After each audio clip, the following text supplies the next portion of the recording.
Creek.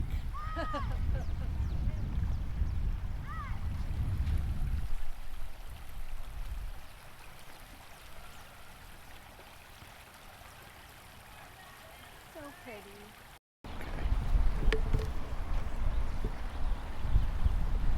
So pretty. So pretty.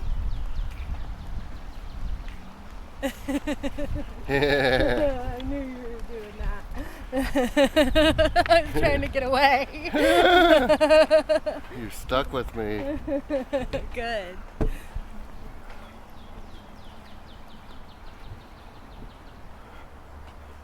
Is that just someone's house? Yeah, I guess. Well, Or is that a I clubhouse? guess Is that it's- someone's pool? That's pretty cool. I want to go there. Yeah.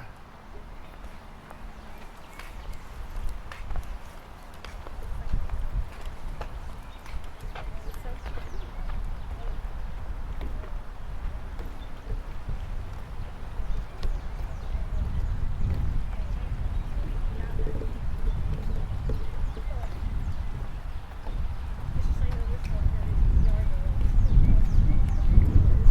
Oh. Oh yeah. we get to hear the water.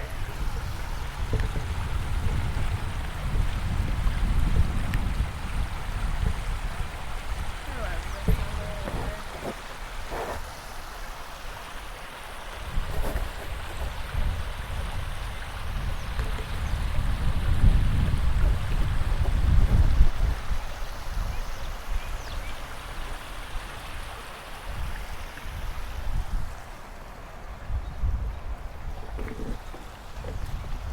This trail goes pretty far There we go. from now. Nice. Yeah. See how pretty it's gonna be when the leaves are here? Oh, okay. Yeah. Yeah. City of Beech Grove. Oh, so it is Beech Grove. It That's where Lick Creek is. is.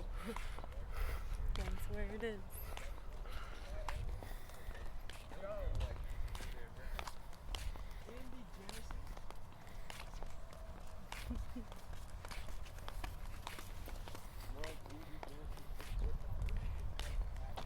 Got a little creekage over there.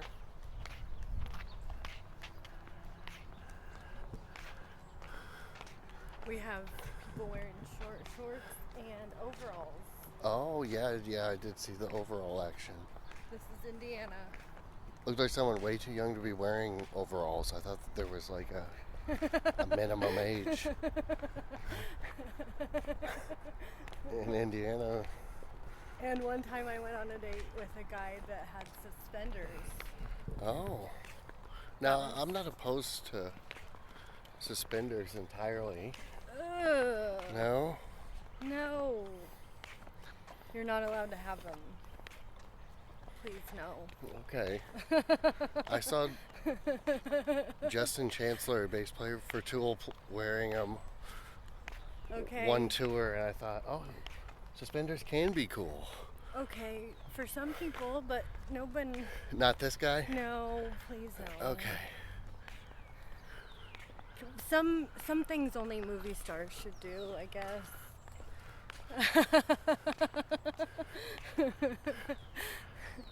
Oh, good, there's a trash can. I was wondering where I was gonna have to put all my trash once I got out here. Ooh, actually, is that because you're supposed to walk up over there? It looks like there's some action. Oh, somebody's making out, dude. No way. Yeah, dude. They're making out right there. Oh, they are. And I got it on film. They don't know that I'm filming them.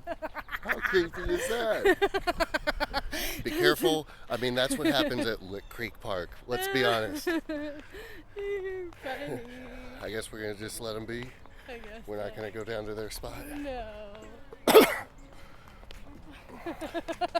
We could be polite about it and say like, We hey wanna guys, make out here mind if we now." make out too?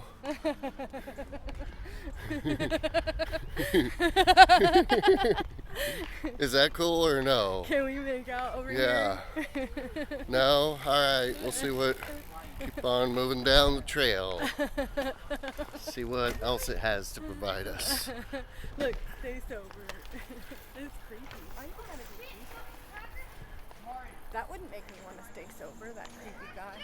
Would Yeah, make- that guy was definitely not sober. He was clearly on some sort of bad trip.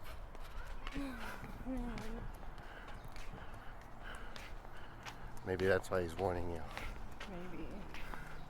I do want to find a place by the water.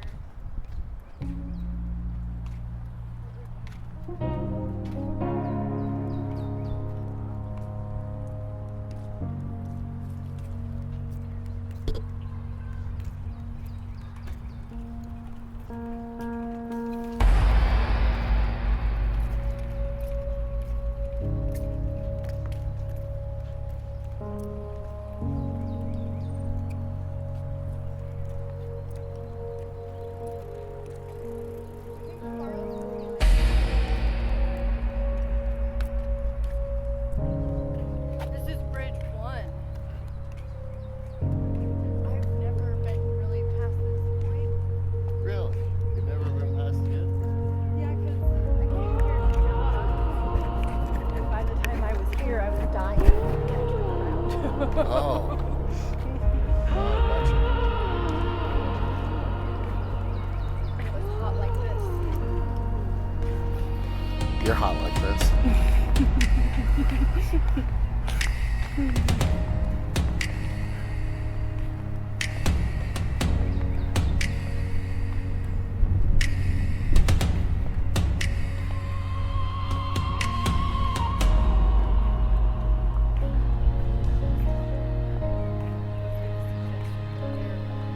Yeah. That's definitely swamp action. Yeah. Look at that. Yeah.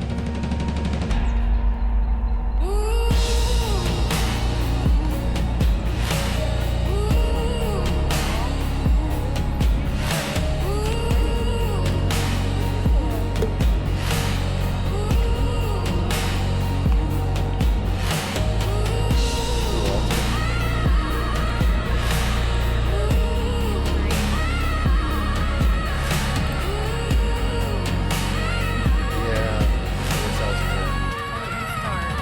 First, because I felt a little bit hurt and sad because I felt like landing a morning when I was married. So first of all, this morning, he was talking about the day and getting all excited, and I was feeling grumpy, and I just said, babe, I don't know, I can't open my eyes, I'm feeling grumpy a little bit, and then he started having a response. And I started feeling because that was kind of common, and I remember feeling like, yeah, I came on with too much excitement. I just like Yeah. when I'm excited for the day, like because I have so much anxiety sometimes throughout the week, and then once everything's done and you can actually do the weekend, then it's just nice to have those days and get some stuff done and just get excited to fit in what you want. And it's okay if stuff doesn't, but just like excited to talk about the day and get it going. And it would be kind of common that I would do that, and then it would bring upon. She'd be angry It'd be most of the kind day. of. It wasn't received well. Yeah, I'd be angry about that, and that because that just wasn't her vibe and her preference to start the day with and stuff. So it's like I just feel like I was just feeling, I guess, like I don't know, I'm just too much, I think, or something. And yeah, started there.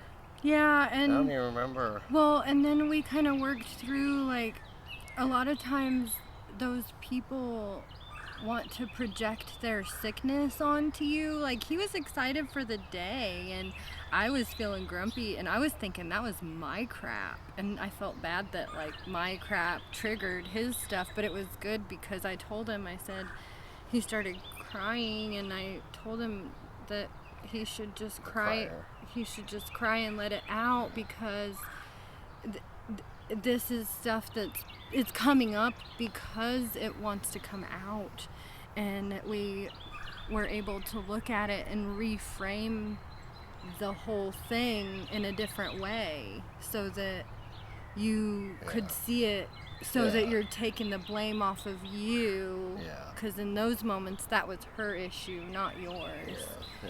And so, but it's interesting how his ego decided to create a belief that he was too much because of it, and really it was just someone else projecting their own ickiness onto us. I feel like people do that a lot, which is why it's so hard to figure out how to find a relationship that's healthy.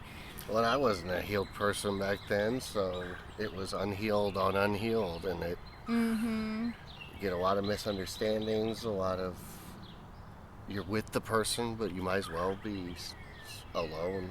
Yeah. Separate. Because so you separated. both end up going within yourselves because you both don't feel understood. At some point, you've both put up so many walls that you're alone. that you're so distanced from the person. You've kept That's them why away people from cheat all on the people. parts of you. Yeah. Yeah. Sorry, I didn't mean to talk over you. No. Yeah, you have all these parts of you. Like, what were you just saying about all the parts of you? Like, you, sorry, you have all these parts of you that are scattered that you're hiding within yourself. There's parts of yourself that you start protecting against the person you're with. You start cherishing those things and holding them hostage, keeping them to yourself to keep them alive. Yeah. You know? Yeah. I know, I definitely did that. And again, I'm sure she could say the same thing about right. in ways, being with me. Right. But because you weren't getting things that you needed. Yeah. But today, this was my experience, and that's what I went through this morning. And we were happy that came up, so that we could heal that within him, so that he can start feeling more secure. And then we had another incident go on that right after he went through a moment, I went through a moment. How did that get switched? I don't even know. We were talking about his stuff, and then it turned into talking about mine. Oh, we just started talking about, we were about to have sex, and we got naked. Yeah, that sounds about right. Yeah, and... Okay. You're funny. I'm remembering that part. You're funny. I can testify to that in court. And then I said something like, do you really... I had to go to the bathroom, and then I said something like, I was thinking that maybe you looked at me and were thinking, ew, she's naked now. And you said, and you were like, no. And then we kind of got into how much I hated how I look. Yeah.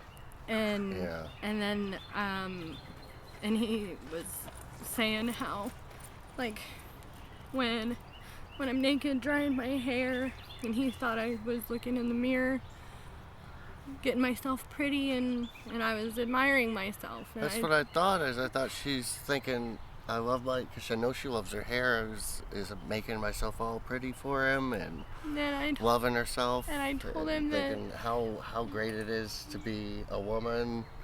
Yeah. And to get all prettied up, and that how amazing would it be to look like this woman if you were a girl. Oh. And I just assume that's all the stuff that she's thinking or is in the back of her mind, even if she's not telling it to herself, but just like the princesses at the beginning of like Snow White or somebody. Okay. And so then what I told him was that no, that's not what I was thinking. I was thinking like, ew, I hate my body and I'm naked right now. And then like he started filming me, and I was like, ew, I have these yucky arms and this gross belly, and I just, hate all these things about myself, and how, it's hard not to think those things in the background when you're having sex. And then we talked about how I was embarrassed to tell him that I still perform a little bit during sex, and I didn't want to tell him that because I felt embarrassed, and I didn't mean to, and he's the person that I least performed with. I've just done it my whole life. I said I kind of knew that you were, because I mean everybody kind of does, but just be you also.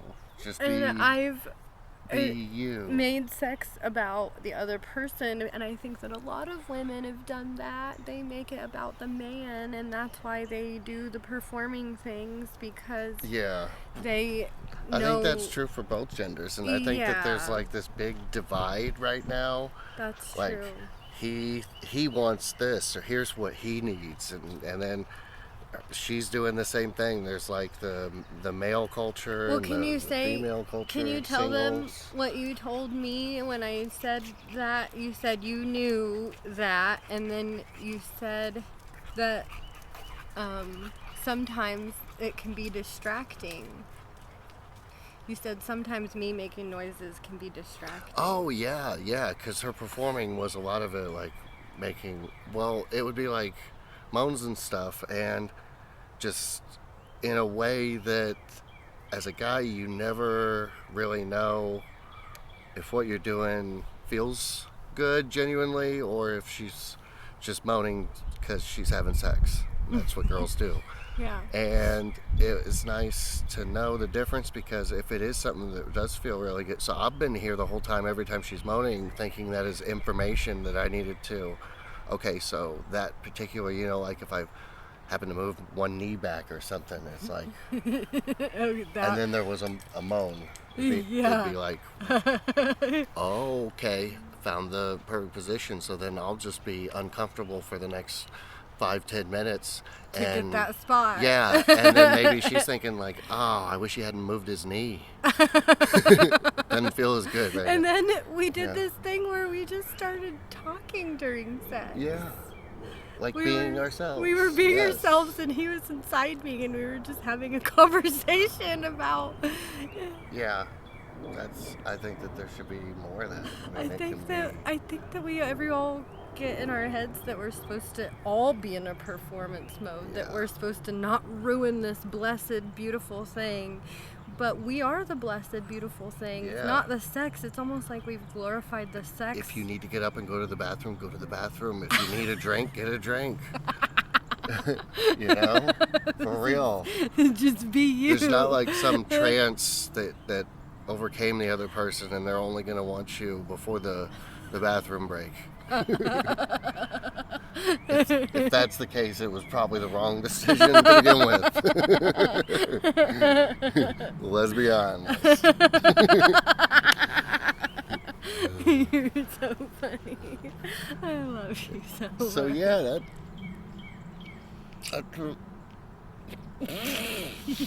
that turned the day around, didn't it? It did.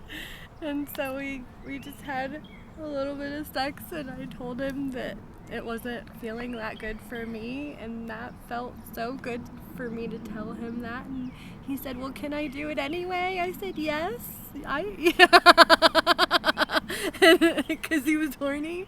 And so I was like, okay, well, sometimes. And I just did for a few more minutes. You just did for a few more minutes. It wasn't like it was like bad, and I invited it. And then I said, I have sexual trauma. I said, can I cry while you're inside me? He goes, absolutely. I said, okay. And then he was just consoling me that he's so maybe here. That would do you some good or something. Yeah, I think it did. I really do. Feel intimate love from a man. Yeah. Even at your most vulnerable moments. Yeah, and he was on top of me, and he was holding me, and he was just making me feel so safe. And it's just so beautiful, and I'm so grateful. And I love you. I love you too. We got this. We're really trying to figure this stuff out, and we really want to fully enjoy each other in all the ways, and that includes ourselves enjoying sex. And she basically ended up realizing that the core of what's behind those, and not feeling like she needs to be pleased or is worthy of being pleased in any way, is her mother. And a lot of the stuff that she went through, like being locked in a room so that she'd be out of the way for her mother to be with her boyfriend, like, yeah, that tells you from a young age sex isn't for you, for one, and stay the hell out of our way when we're doing whatever we're doing. Yeah, and that I would hide, and what I got was that I've been hiding who I really am, and that I've felt. And your ego is basically your mom. Yes, and she tells me how ugly I am, and how and that is also the source of my jealousy that I've even told him, like, I can control my jealousy, but I feel it strongly sometimes. And it's because my dad, my dad left when I was 4, but when I met him in my 30s for the first time, he told me specifically, and mind you, my dad, can barely, I don't know, for him to remember this just blew my mind. He said, she was always jealous of you and jealous of our relationship and jealous of the love that we had. And that made me realize, like, took on that energy, and I absorbed it, and I basically agreed with her that she, that I shouldn't be here, and that I just am kind of a nuisance, and I was agreeing with all of those things, and I know that she really didn't mean to give off that energy, because she's a hurt person too.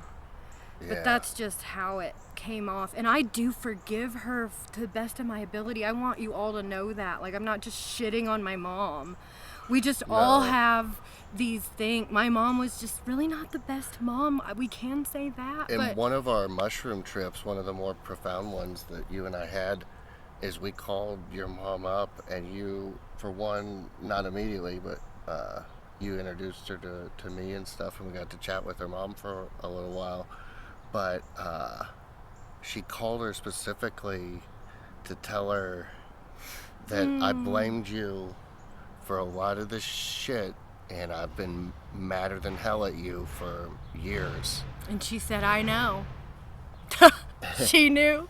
And then and you said, I want to also blame you for the good things about me too.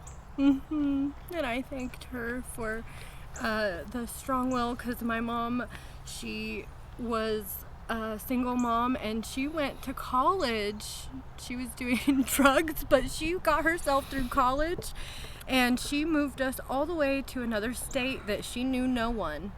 And that was really freaking brave of her, and she got away from the sexual abuse that she had gone through. I understand why she left now that I'm an adult, and she was really strong to do that. Oh, yeah. She was so strong. She had the will to get herself through college, and when you're a single mom, I've been a single mom. I don't know how she did it, but she showed me a lot of strength, and I am so grateful for her in those ways.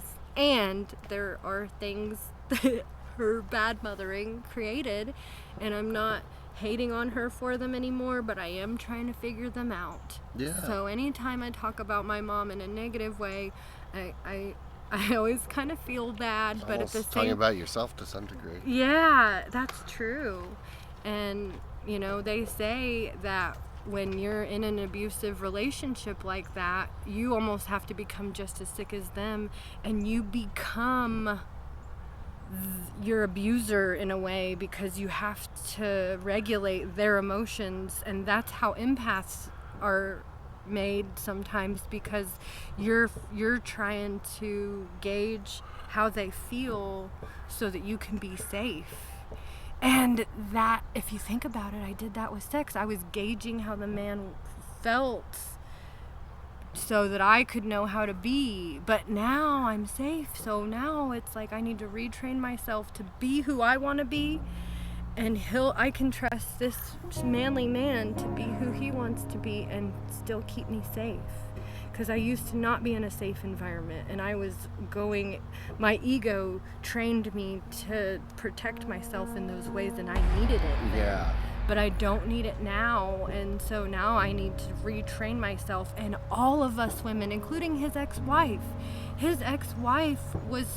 there were sexual things going on in her life. Like every single woman that I know has been sexually abused. It turns out almost every woman ever. And they can't help but stay the victim. And she made this beautiful man her aggressor, her villain, when really he's not a villain. And this sweet man says that he's had to take that on for several women, that they turned him. I mean, that's just what it is to be a guy these days. Women project their pain onto watching men. this know that it's like, yeah, you just assume that I'm some asshole. You're coming into this with I assume that you think I'm a predator. Yeah. Basically. And I'm trying to show you that I'm not a predator. Yeah.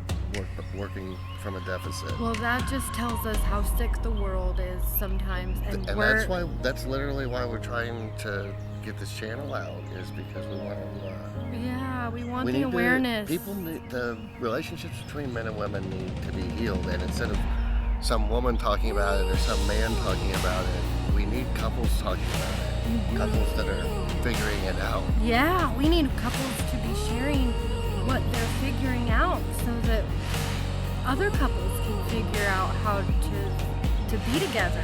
You know what I'm figuring out though is that I can only hold the selfie stick for so long. And now that they've got a good background on that, is the rest of the story for the day was that then we went to the store and had a lovely day, and now we're at the park. But talking to you beautiful people.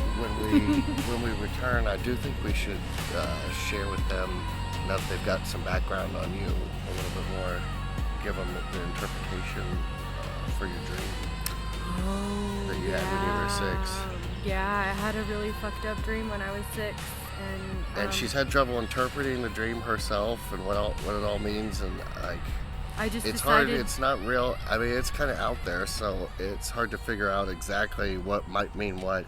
So she fed it through ChatGPT with a bunch of disclaimers and background information to it, and it came the up response is pretty interesting. It's pretty profound. So I'm gonna we'll share that later. So.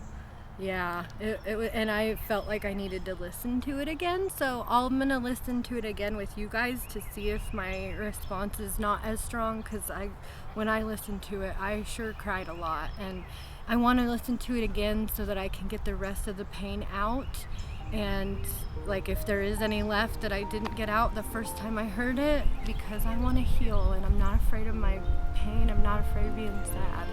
Brave. So, that's what we'll be doing later. I kind of like to ignore it if possible, the pain. Yeah, that's not good. Yeah, I guess it doesn't really work. That's what alcoholics do. Okay, but what about it's getting painful to still hold the selfie stick? So we do need to take care of. We shouldn't ignore that pain. Thank you. Okay, we're gonna head back out on the walking trail. Okay, love you guys. Love you. This place. Oh, this place makes me think about my friend Pakama, and she and I would talk about dating and how we're not gonna settle for any kind of man that's not what we want. And we were talking about how we needed them to it was okay for us to want our man to be able to support us and have money or the means to take care of us. And we said that we wanted romance, and that Neville Goddard was telling us, act as if it's already happened. And I was walking around in the grass, barefoot, just like this, and I was thinking, man, I really want my man, the man of my dreams, so I'm just gonna let it go, and I'm gonna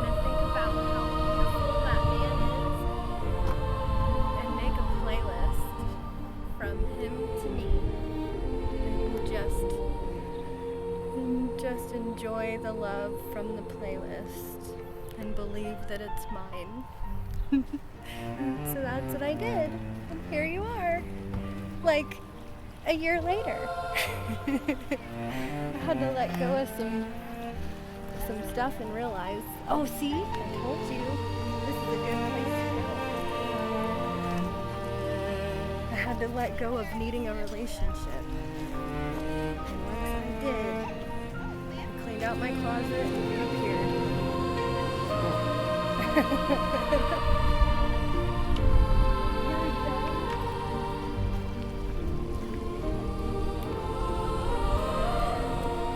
Careful. You're not gonna walk in the water, are you? Oh, man.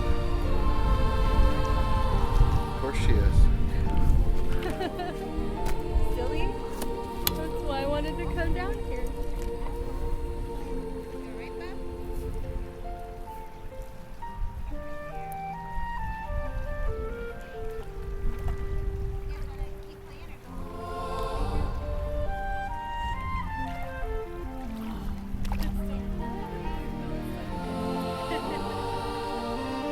I love you.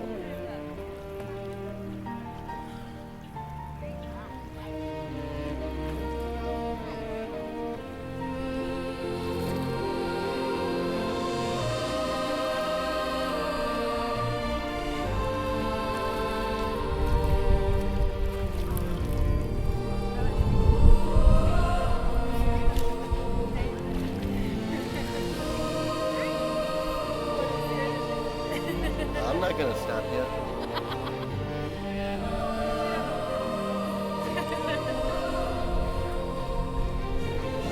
I'm good.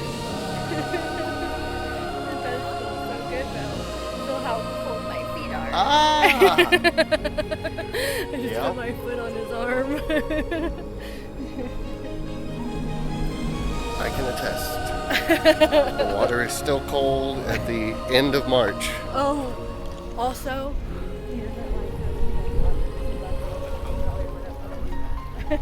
Does anyone like really cold water? me and Wim Hof do. All the Okay. people who like Wim Hof do. Okay, yeah, savages. I like doing the last 2 minutes of my shower cold. I know you do. It makes me feel I'll get there. I'll try it one day. okay. Well, it makes me feel alive. A lot of people say that.